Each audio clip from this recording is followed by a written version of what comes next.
যাত্রা পুস্তক ১ অধ্যায়। ইসরায়েলের পুত্রেরা যারা মিশরে চলে এসেছিলেন, যারা আপন আপন ঘরের মানুষদের নিয়ে যাকবের সঙ্গে চলে এসেছিলেন, তাদের নাম হলো রুবেন, শিমেয়ন, লেবি, জুদা, ইসাখার, জাবুলন, বেঞ্জামিন, দান, নাপথালি, গাদ ও আশের। যাকবের আপন সন্ততির সংখ্যা তখন ছিল সব শুদ্ধ ৭০ জন। যোসেফ তো আগে থেকেই মিশরে ছিলেন। কালক্রমে যোসেফ মারা গেলেন। তারপর একে একে তার ভাইয়েরা সবাই এবং সেই প্রজন্মের বাকি মানুষেরা। ইসরায়েলীয়রা অবশ্য ফলবান হয়ে তখন বংশবৃদ্ধি করছে। তাদের জনসংখ্যা বেড়েই চলেছে। তাদের জনশক্তিও প্রবল হয়ে উঠেছে। গোটা দেশকে তারা ভরিয়ে তুলেছে। এক সময় মিশরে এমন এক নতুন রাজার রাজত্ব শুরু হলো, যোসেফের বিষয়ে যার কিছুই জানা ছিল না। তিনি নিজের জাতির লোকদের বললেন, ইসরায়েলীয়রা এখন কি সংখ্যায় কি শক্তিতে আমাদের ছাড়িয়ে গেছে, তাই এসো আমরা বরং বুদ্ধি করে এমন সব ব্যবস্থা নিই যাতে ওদের জনসংখ্যা আর বাড়তে না পারে। নইলে কোনোদিন হয়তো যুদ্ধ বাঁধলে ওরা শত্রুপক্ষের সঙ্গে হাত মিলিয়ে আমাদের বিরুদ্ধে লড়াই করবে, এই দেশের মালিক হয়ে উঠবে। তাই মেহনতি কাজ দেখাশোনার জন্য এমন সব লোক ইসরায়েলীয়দের উপর বসিয়ে দেওয়া হলো, যারা তাদের খুব খাটিয়ে দিয়ে দাবিয়ে রাখবে। ইসরায়েলীয়রা এই সময় ফারাওর জন্য পিথম ও রামসেস এই দুটি ভাণ্ডার নগরী গড়ে তুলল। কিন্তু তাদের যত বেশি অত্যাচার চালানো হলো, দেখা গেল তাদের জনসংখ্যা তত বেশি বেড়ে চলেছে। চারিদিকে তারা তত বেশি ছড়িয়ে পড়ছে। ফলে মিশরীয়রা তখন ইসরায়েলীয়দের ভয় আর ঘৃণার চোখেই দেখতে লাগলো। তাই তারা নির্মমভাবেই ইসরায়েলীয়দের দাসের কাজ করতে বাধ্য করলো। তাদের জীবন তারা বিষিয়ে তুলল দাসের এই সব কঠিন কাজে। তারা তাদের দিয়ে গাঁথুনির মশলা আর ইট তৈরি করার কাজ আর ক্ষেত খামারের নানান রকম কাজ করিয়ে নিল। এক কথায় তাদের উপর নির্মমভাবে দাসের যত কাজের বোঝা চাপিয়ে দিল তারা। তাছাড়া মিশরের রাজা তখন হিব্রু ধাইদের বিশেষ নির্দেশ দিলেন। এই ধাইদের একজনের নাম শিফরা আর অন্যজনের নাম পুয়া। রাজা তাদের বললেন, তোমরা যখন হিব্রু মেয়েদের প্রসব করাবে, সেই সময় শিশুটির যৌনাঙ্গের দিকে নজর রাখবে। শিশুটি যদি ছেলে হয় তাহলে তাদের মেরে ফেলবে, যদি মেয়ে হয় তাকে বরং বাঁচতে দেবে। ওই ধায়েরা কিন্তু ঈশ্বর ভীরু মানুষ ছিল। মিশরের রাজা তাদের যা করতে বলেছিলেন তারা তা করল না, ছেলেদের বাঁচিয়ে রাখলো তারা। তাই মিশরের রাজা তাদের ডেকে পাঠিয়ে জিজ্ঞেস করলেন, অমন কেন করেছ তোমরা? ছেলেদের বাঁচিয়ে রেখেছ কেন? উত্তরে ধায়েরা ফারাওকে বলল, হিব্রু মেয়েরা তো মিশরীয়দের মেয়েদের মতো নয়, শক্ত সমর্থ ওরা। ধাই এসে হাজির হওয়ার আগেই তো ওদের প্রসব হয়ে যায়। তাই ঈশ্বর এই ধাইদের মঙ্গল করলেন। তখন ইসরায়েলীয়দের জনসংখ্যা আরও বাড়তে লাগলো, জনশক্তিও আরও প্রবল হয়ে উঠল। ধায়েরা ঈশ্বর ভীরু ছিল বলে ঈশ্বর তাদের কোলেও পুত্রকন্যা দিলেন। তখন ফারাও তার জাতির সকলেই এই আদেশ দিলেন, হিব্রুদের যত পুত্র সন্তান জন্মাবে সকলেই তোমরা নীল নদের জলে ফেলে দেবে, তবে মেয়ে জন্মালে বাঁচিয়ে রাখবে। যাত্রা পুস্তক 2 অধ্যায়। লেভি বংশের একটি লোক একটি লেবীয় মেয়েকে বিয়ে করেছিল। এক সময় মেয়েটি গর্ভবতী হলো, একটি পুত্র সন্তানের জন্ম দিল। মা যখন দেখল শিশুটি খুবই সুন্দর, তখন 3 মাস ধরে সে তাকে লুকিয়ে রাখল। তারপর তাকে আর লুকিয়ে রাখতে না পেরে তার জন্য সে পাপিরাসের একটি ঝাঁপি নিয়ে এসে সেই ঝাঁপিটার গায়ে মেটের তেল আর আলকাতরা মাখিয়ে দিল। তারপর শিশুটিকে তার মধ্যে রেখে সে নীল নদের ধারে ঘন নলখাগড়ার আড়ালে ঝাঁপিটা রেখে এলো। আর শিশুটির কি হয় তা দেখবার জন্য শিশুটির দিদি কিছু দূরে দাঁড়িয়ে রইল। তখন হলো কি, ফারাওর কন্যা নদীতে স্নান করতে এলেন। তার স্নানের সময় তার তরুণী সখীরা নদীর ধারে পায়চারি করছিল। নলখাগড়ার ঝোপের মধ্যে সেই ঝাঁপিটি যে রয়েছে তা রাজকন্যার হঠাৎ চোখে পড়ল। তক্ষুনি তা নিয়ে আসার জন্যে তিনি তার দাসীকে পাঠালেন। তারপর ঝাঁপিটা খুলে রাজকন্যা দেখতে পেলেন সেই শিশুটিকে। বাচ্চাটি তখন কাঁদছিল। রাজকন্যার কেমন মায়া হলো। তিনি বললেন, ও নিশ্চয়ই হিব্রুদের কোনো শিশু হবে। তখন ছেলেটির দিদি এসে ফারাওর কন্যাকে বলল, আমি কি এক্ষুনি গিয়ে আপনার জন্যে কোনো হিব্রু ধাইকে ডেকে নিয়ে আসব? সে আপনার হয়ে বাচ্চাটিকে লালন পালন করবে। ফারাওর কন্যা উত্তর দিলেন, বেশ, যাও। তাই মেয়েটি তখন গিয়ে শিশুটির মাকেই ডেকে আনল। ফারাওর কন্যা তাকে বললেন, এই বাচ্চাটিকে নিয়ে গিয়ে আমার হয়ে তুমি একে লালন পালন করো, এর জন্যে তুমি অবশ্য মাইনে পাবে। তখন স্ত্রীলোকটি শিশুটিকে নিয়ে গিয়ে তাকে লালন পালন করল। শিশুটি যখন একটি বড় হলো, তখন সে তাকে ফারাওর কন্যার কাছে নিয়ে গেল। সে রাজকন্যার নিজের ছেলের মতোই হয়ে উঠল। তিনি তার নাম রাখলেন মোশি। তিনি যে তাকে জল থেকে তুলে এনেছেন, এইভাবেই তা বুঝিয়ে দিলেন তিনি। একদিন হলো কি, মোশি তখন সাবালক হয়ে উঠেছেন।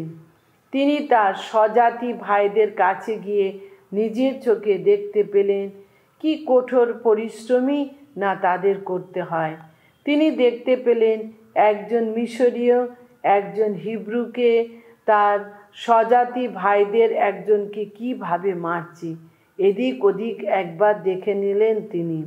যখন দেখলেন সেখানে কেউ নেই, তখন ওই মিশরীয়কে তিনি মেরে ফেললেন আর তার দেহটা বালির মধ্যে লুকিয়ে রাখলেন।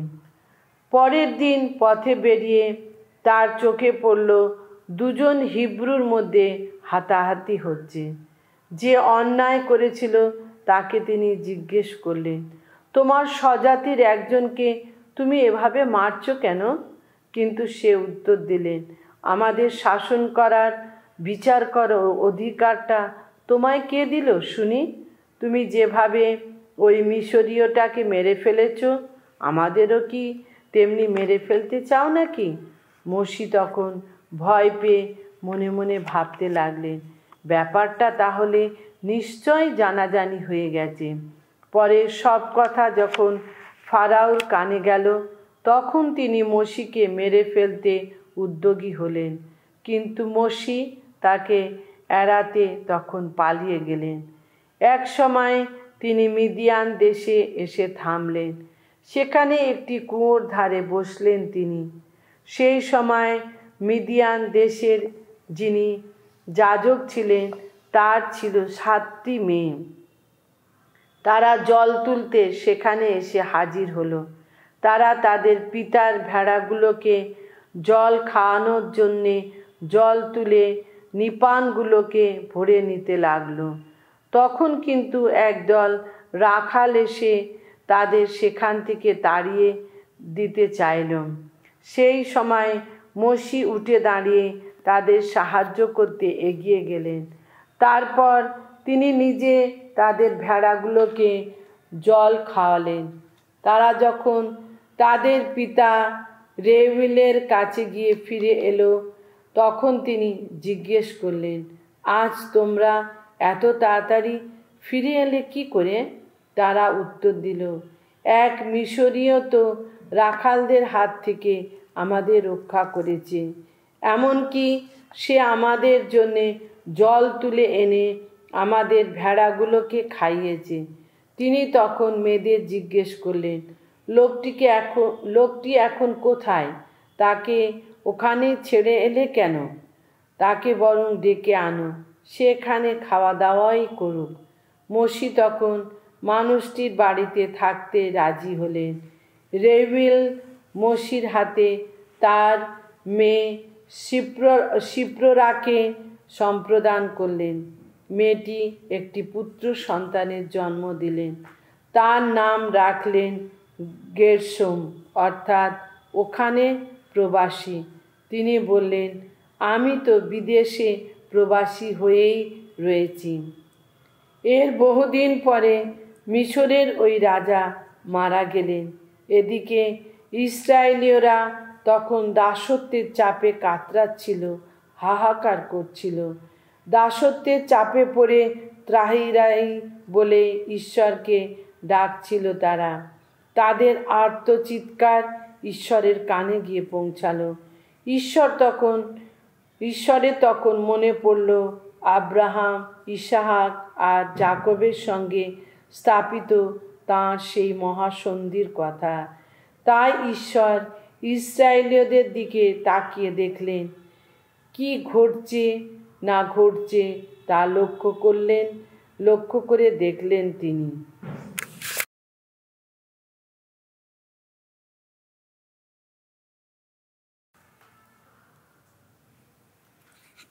সামসঙ্গীত 33। ধার্মিকজন যারা ভগবানের করুণা লাভে তোমরা সবাই হর্ষধ্বনি করো। সত্যনিষ্ঠ মানুষের মুখে তার স্তুতি শোভা পায়। ভগবানেরই বন্দনা করো সেতারের ঝঙ্কারে। দশতন্ত্রী বীণায় তাঁকে শোনাও সামগান। তাঁকে শোনাও নতুন গান। নিপুণ হাতে জাগাও তান জয়ধ্বনির ছন্দে। ন্যায় নির্ভর ভগবানের বাণী, সমস্ত কাজেই সত্যনিষ্ঠ তিনি। ধার্মিকতা ও ন্যায় নীতিতে পরম প্রীত তিনি। ভগবানের ভালোবাসায় জগৎ উচ্ছ্বলিত। ভগবানেরই বাণী শক্তিতে সৃজিত হলো আকাশ। এক নিঃশ্বাসে ফোটালেন তিনি আকাশের যত তারা। রাখলেন যেন চর্মপুটেই সাগরের জলরাশি। যেন তোয়াধারের ভরে রাখলেন মহা অতলের জল। সারা জগৎ ভগবানকেই যেন সম্ভ্রম করে। এই পৃথিবীর সকলেই যেন তার কথা ভেবে ভীত বিস্মিত থাকে। সেদিন তিনি কথা বললেন, তখনই সৃষ্টি হলো। সেদিন তিনি আদেশ দিলেন, দেখা দিল সব কিছু। বিজাতীয়দের পরিকল্পনা ব্যর্থ করেন স্বয়ং ভগবান। ভিন জাতিদের গোপন ভাবনা বিফল করেন তিনি। ভগবানের পরিকল্পনা সে তো চিরকালের, অবিচল তার হৃদয় ভাবনা, যুগে যুগে কালে কালে। ধন্য সেই জাতি ভগবান যার আপন ঈশ্বর। ধন্য সেই জনসমাজ যাকে নিজেরই জাতিরূপে তিনি করেছেন মনোনীত। ভগবান তো স্বর্গ থেকে নিম্নে তাকিয়ে দেখেন, সব মানুষকে দেখতেই পান তিনি। আপন আবাস থেকে সকল মর্ত্যবাসীর দিকেই তাকিয়ে দেখেন তিনি। তাদের সবার অন্তরে সে তো তাঁরই আপন রচনা। তাদের সকল কাজকর্মই লক্ষ্য করেন তিনি। সুবিপুল রাজবাহিনী রাজাকে বাঁচাতে পারে না। যোদ্ধার বাহুশক্তিও সেই যোদ্ধাকে রক্ষা করতে পারে না। যুদ্ধ অশ্ব সম্বল করে জয়ের আশা তো বৃথা। সেই অশ্বের যত তেজ থাকে কাউকে বাঁচাতে পারে না। ভগবানের দৃষ্টি কিন্তু নিয়ত তাদেরই প্রতি। তাকে সম্ভ্রম করে যারা, তাঁরই কৃপা প্রত্যাশী যারা, তাদের তিনি তো মৃত্যুর হাত থেকে উদ্ধার করেন, প্রাণ বাঁচাবেন দুর্ভিক্ষের দিনে। ভগবানেরই পথ চেয়ে আহা জাগ্রত আজ আমাদের অন্তর। তিনি আমাদের সাহায্যদাতা, রক্ষা ফলক তিনি। তাঁকেই নিয়েই তো সদা পুলকিত আমাদের অন্তর। আমরা সবাই ভরসা রাখি তারই পুণ্য নামে। ওগো ভগবান, আমরা যেমন তোমাতে রেখেছি আশা, তেমনি তোমার করুণাও যেন থাকে আমাদের ঘিরে। সাধু মথি রচিত মঙ্গল সমাচার, 18 অধ্যায় 21 থেকে 35। কাউকে ক্ষমা করতে কখনো অস্বীকার করো না। তখন পিতর এগিয়ে এসে যিশুকে জিজ্ঞেস করলেন, প্রভু, আমার ভাই আমার প্রতি বারবার অন্যায় করলে তাকে আমায় কতবার ক্ষমা করতে হবে? 7 বার? যিশু উত্তর দিলেন, আমি বলছি 7 বার কেন, বরং 70 গুণ 7 বার। তাই স্বর্গরাজ্যের এই তুলনা দেওয়া যেতে পারে। এক ছিলেন রাজা, যিনি তার কর্মচারীদের সঙ্গে দেনা পাওনার হিসাব নিকাশ করতে চেয়েছিলেন। তিনি হিসাব নিকাশ করতে বসেছেন, তখন এমন একজনকে সেখানে আনা হলো তার কাছে যার কোটি কোটি টাকার ঋণ ছিল। লোকটা সেই ঋণ শোধ করবার ক্ষমতা ছিল না। তাই তার মনে হুকুম দিলেন যে তাকে, তার স্ত্রী পুত্রকে এবং তার যা কিছু আছে সমস্তই বিক্রি করে যেন তার ঋণটা শোধ করিয়ে নেওয়া হয়। সেই কর্মচারী তখন তার পায়ে লুটিয়ে পড়ে বলল, আমাকে একটু সময় দিন, আমি সমস্তই শোধ করে দেব। এতে সেই কর্মচারীর ওপর মনিবের দয়া হলো। তিনি তাকে ছেড়ে দিলেন ও তার ঋণও তিনি ক্ষমা করলেন। কর্মচারীটি সেখান থেকে বেরিয়ে আসছে, সেই সময় এমন একজন সহকর্মীর সঙ্গে তার দেখা হয়ে গেল, তার কাছে যার 100 রূপোর টাকার ঋণ ছিল। তাকে ধরে তার গলা টিপে সে তখন বলল, কি হে, তোমার দেনাটা শোধ করে দাও। তার পায়ে পড়ে সেই সহকর্মী তখন মিনতি জানাতে লাগলো, আমাকে একটু সময় দাও ভাই, আমি নিশ্চয়ই শোধ করে দেব। কিন্তু সে কিছুতেই রাজি হলো না, বরং সেখান থেকে গিয়ে তার ঋণ শোধ না করা পর্যন্ত তাকে জেলে পুরে রাখল। এই ব্যাপার দেখে তার সহকর্মীরা খুবই দুঃখ পেল এবং তারা মনিবকে এসে সমস্ত ঘটনাটা জানালো। তখন তাকে ডেকে পাঠিয়ে মনিব বললেন, ওরে পাজি, আমাকে অনেক করে বলেছিলি বলেই আমি তোর সমস্ত ঋণ ক্ষমা করেছিলাম। তেমনি তোরও কি উচিত ছিল না তোর ওই সহকর্মীকে দয়া করা, যেমন আমি তোকে করেছি? তখন তার মনিব রেগে গিয়ে তাকে কারারক্ষীদের হাতে তুলে দিলেন, যাতে তার সমস্ত ঋণ শোধ না করা পর্যন্ত তাকে শাস্তি নিপীড়ন ভোগ করতে হয়। এরপর যিশু বললেন, তেমনি তোমরাও প্রত্যেকে যদি নিজেদের ভাইকে অন্তর থেকে ক্ষমা না করো, তবে আমার স্বর্গনিবাসী পিতাও তোমাদের অমন দশাই ঘটাবেন।